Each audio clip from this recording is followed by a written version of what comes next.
राधे राधे। श्री हरिदास श्री कुंज बिहारी। कैसे हैं आप सभी लोग? आई होप कान्हा जी की कृपा से आप सभी लोग अच्छे होंगे और स्वस्थ होंगे। कार्तिक मास महात्म्य कथा अध्याय 16। इतनी कथा सुनने के पश्चात नारद जी ने कहा कि हे राजा पृथ्वी, अब मैं आपको भगवान के मंदिर में दीपदान करने का और मार्जन यानी कि झाड़ू लगाने का महात्म्य सुनाता हूँ। सो एक समय मुझे ब्रह्मा जी ने बताया था कि अत्यंत गोपनीय इस कथा को आप ध्यान पूर्वक से सुनिए। कार्तिक का महीना हो या अन्य कोई भी मास हो, तो भगवान के मंदिर में दीपदान करना और मार्जन करने का विस्तार से महात्म्य सुनो कि कितना महात्म्य है और कितना पुण्य फल की प्राप्ति होती है। अत्यंत प्राचीन काल की बात है। चंद्रवंश में जयध्वज नामक एक अत्यंत प्रतापी और प्रभु का भक्त राजा राज्य करता था। वह प्रतिदिन भगवान के मंदिर में जाकर स्वयं झाड़ू लगाता, दीप जलाता और एक दिन वितिहोत्र नामक राज्य पुरोहित ने स्वयं राजा को ये कार्य करते देखा तो बड़ा ही विस्मय हुआ और पूछने लगा कि राजन, भगवान को प्रसन्न करने के लिए और भी अनेक भक्ति युक्त कार्य हैं, फिर मंदिर में स्वयं सफाई करने और दीप जलाने में इतनी अधिक श्रद्धा का क्या रहस्य है? राजा ने हाथ जोड़कर अत्यंत विनम्र भाव से कहा, महाराज, इस संबंध में मेरे पूर्व जन्म की एक अत्यंत विस्मयकारी इतिहास है, जो भगवत कृपा से मुझे इस जन्म में भी याद है। यदि आपका आदेश हो तो वह घटना मैं आपको सुनाऊं। पूर्व जन्म की वह घटना सुनाते हुए राजा जयध्वज ने कहा, सतयुग में सवरोचित मनवंतर में वेद वेदांगों का जानने वाला एक ब्राह्मण था, जो अत्यंत होता हुआ विद्वान था और वह दुष्कर्मों से लिप्त रहता था। उसके खोटे कर्मों के कारण उसके बंधु बांधवों ने उसको परित्याग कर दिया। एक दिन भूख प्यास से अत्यंत दुखी हो वह घूमता फिरता नर्मदा नदी के तट पर जा पहुंचा और वहीं पर उसने अपने प्राण भी त्याग दिए। उसकी स्त्री भी व्यभिचारिणी थी। अत्यंत उसके बंधुओं ने उसको भी घर से निकाल दिया। उसी के गर्भ से अत्यंत पापी मैं उत्पन्न हुआ। उस जन्म में मेरा नाम दंडकेतु था। दूसरों की स्त्रियां, वैश्या, धन के लिए मैंने गाय, पशु, अनेक मनुष्यों की हत्या की और इस प्रकार पापपूर्ण जीवन व्यतीत करता रहा। एक रात्रि को किसी दूसरे की स्त्री से भोग करने की इच्छा से मैं एक सूने देवालय में जा पहुंचा। वहां जाकर मैंने वस्त्र से स्थान साफ किया और दीपक जलाया। उस सूने मंदिर में दीपक जलता देखकर ग्राम रक्षक वहां आ गए और मुझे चोर या डाकू समझकर उन्होंने लाठियों से मुझ पर इतने प्रहार किए कि मेरी मृत्यु हो गई। प्राण निकलते ही भगवान के दूत वहां आ गए और मुझे सुंदर विमान में बैठाकर बैकुंठ को ले आए। कार्तिक के महीने में भगवान के मंदिर में जो भी व्यक्ति झाड़ू लगाता है, दीपदान करता है, मुझे इतना फल मिला कि कई कल्प तक स्वर्ग में सुख भोग कर अब मैंने चंद्रवंश में जन्म लिया। यदि श्रद्धा और भक्ति पूर्वक यही क्रिया कार्तिक के पूरे महीने में की जाए तो उसके पुण्य का तो क्या ही कहना, उसका वर्णन ब्रह्मा जी भी नहीं कर सकते हैं। एक अन्य कथा और सुनो। नारद जी ने कहा कि हे राजा पृथ्वी, अब दूसरे के दीपक जलाने का महात्म्य मैं तुम्हें सुनाता हूँ। मनुवंश के प्रतापी राजा रेवत के पुत्र भद्रबुद्धि के पुत्र का नाम सुदर्शन था। नाम के अनुरूप ही सुदर्शन अत्यंत सुंदर और पराक्रमी भी था। भद्रबुद्धि की राजधानी नर्मदा के तट के समीप महेंद्र पर्वत पर थी।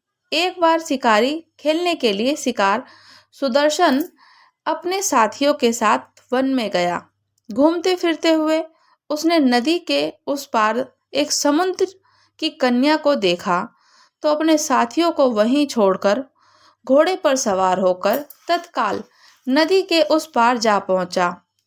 वहां उस समय रूपवती कन्या को देखकर सुदर्शन उस पर मोहित हो गया।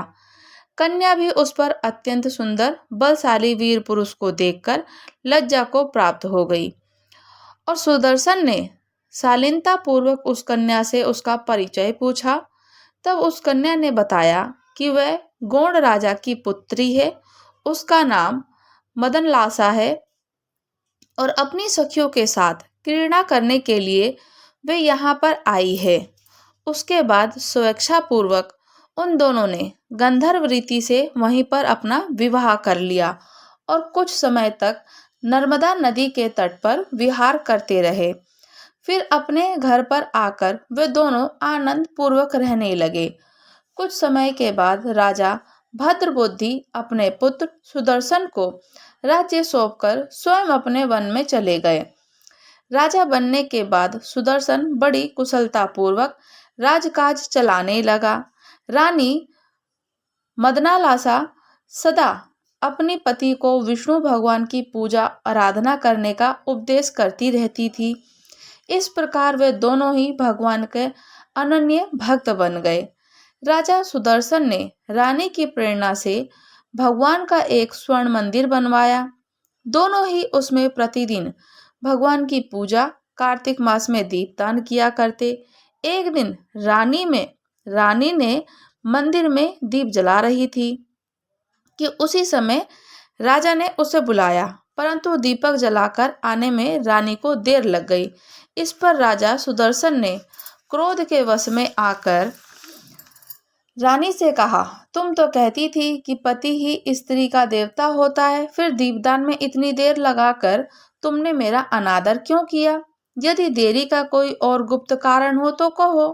तब सती साध्वी मदानसा अत्यंत स्नेहयुक्त वचनों से बोली, महाराज, मैं दीपदान का महत्व आपको बताती हूँ। अब आप ध्यान पूर्वक मेरे वचनों को सुनिएगा।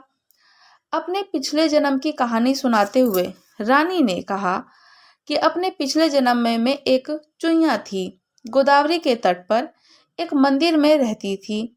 एक दिन भगवान के मंदिर में रात्रि को जलता हुआ दीपक बत्ती छोटी होने के कारण बुझने लगा। मैंने घी खाने के लोभ से बाती को मुंह में पकड़कर उठाया। मेरा ऐसा करने से दीपक की लौ तेज हो गई, परंतु साथ मेरा मुंह भी जल गया।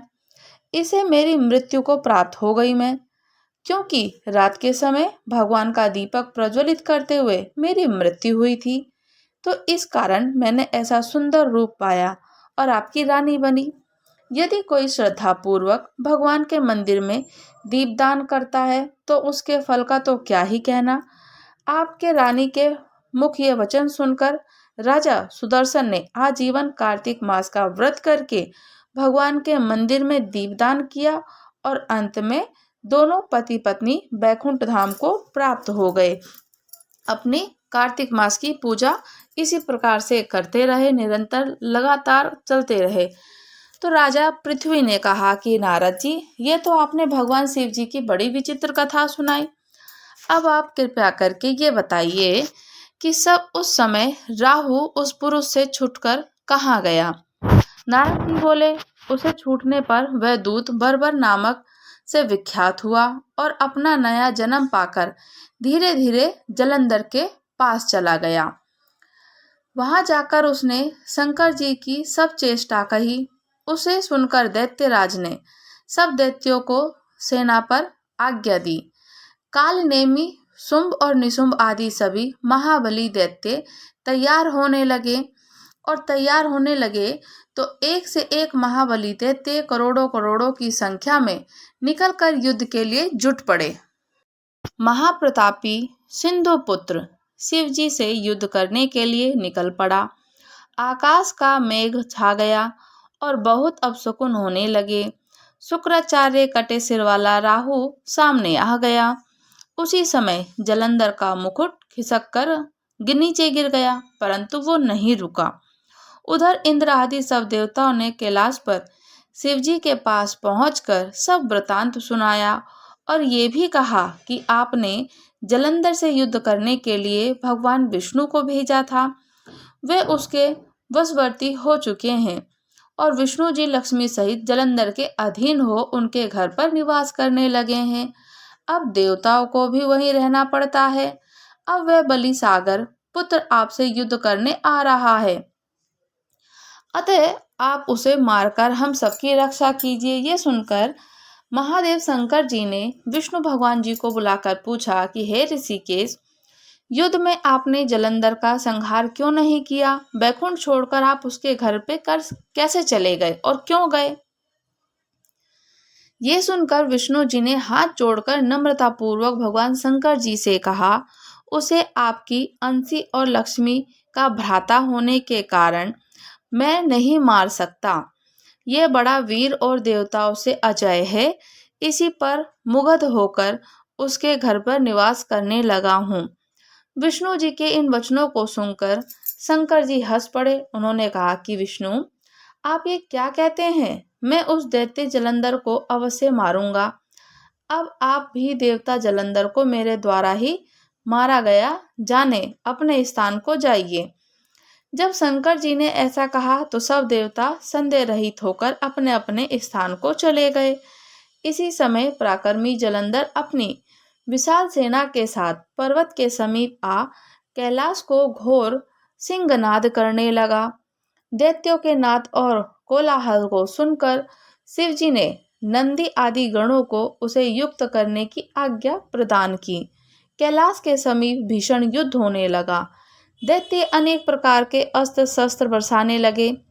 भैरी मृदंग शंख और वीरों हाथी घोड़ों रथों को रथ शब्दों के शब्द आदि पृथ्वी कांपने लगी। युद्ध में मर रहे थे हाथी घोड़े पैदलों का पहाड़ और जितने भी रक्त मांस का कीचड़ उत्पन्न हो गया था। इतना घोर युद्ध हुआ कि सभी लोगों का रक्तपात हो रहा था और मांस के कीचड़ के टुकड़े बन चुके थे और उत्पन्न ऐसा हो रहा था, रक्त बहता जा रहा था। दैत्यों के आचार्य शुक्राचार्य अपनी मृत संजीवनी से अपनी विद्या से सभी को दैत्यों को जीवित कर देते। ये देखकर शिवजी के गण व्याकुल हो गए। उनके पास जाकर सारा वृतांत सुनाया। उसे सुनकर भगवान के रौद्र रूप की कोई सीमा ना रही। फिर तो वो उस पर उनके मुख से एक बड़ी भयंकर कृत्या उत्पन्न हुई, जिसकी दोनों जंघाएं ताल वृक्ष के समान थी। वे युद्ध भूमि में जा स्वयं असुरों का चूर्ण करने लगी और फिर वह शुक्राचार्य के समीप पहुंची और शीघ्र ही अपनी योनि में गुप्त कर लिया और स्वयं भी अंतर्ध्यान हो गई।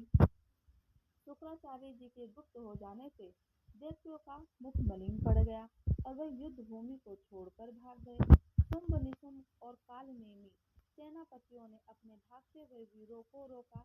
शिवजी के नंदी आदि गणों ने भी, जिसे गणेश और स्वामी कार्तिकेय जी भी थे, दैत्यों के भीषण युद्ध करना आरंभ कर दिया। कार्तिक मास महात्म्य कथा 16 अध्याय समाप्त हुआ। राधे राधे। श्री हरिदास श्री कुंज बिहारी। अगर आप लोग हमारे चैनल पर नए हैं तो चैनल को लाइक शेयर सब्सक्राइब करना बिल्कुल भी ना भूलें। राधे राधे।